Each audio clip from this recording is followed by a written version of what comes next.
আমরা একটা নতুন আইন করেছি, বাংলাদেশের সীমানার ভিতরে কোনো মেয়ে লোককে যদি কেউ দর্শন করে, জোর করে বেইজ্জত করে, তার মৃত্যুদণ্ড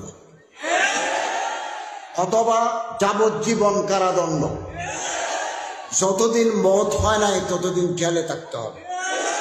আমরা এর সাথে আরেকটা যোগ করেছি, কোন ছেলেকে নিয়ে, কোন পুরুষকে নিয়ে কেউ যদি জোর করে ওই ছেলের সাথে জেনা করে, তারও মৃত্যুদণ্ড।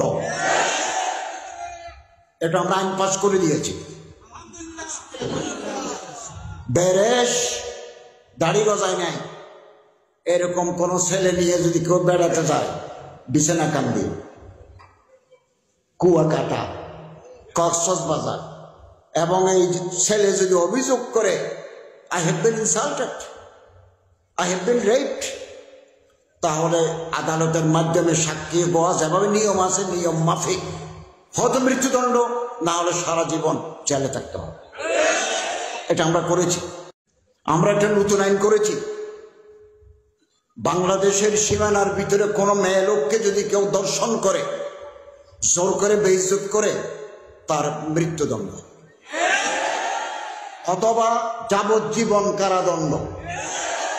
যতদিন মওত হয় নাই ততদিন জেলে থাকতে হবে।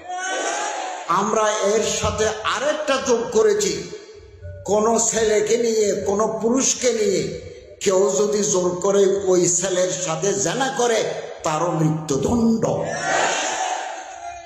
এটা আমরা আইন পাস করে দিয়েছি।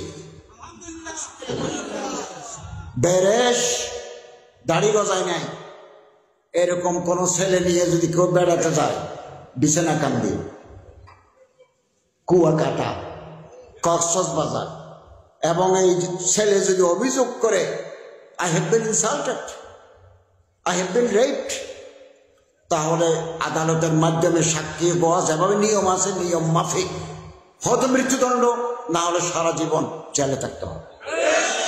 এটা আমরা করেছি।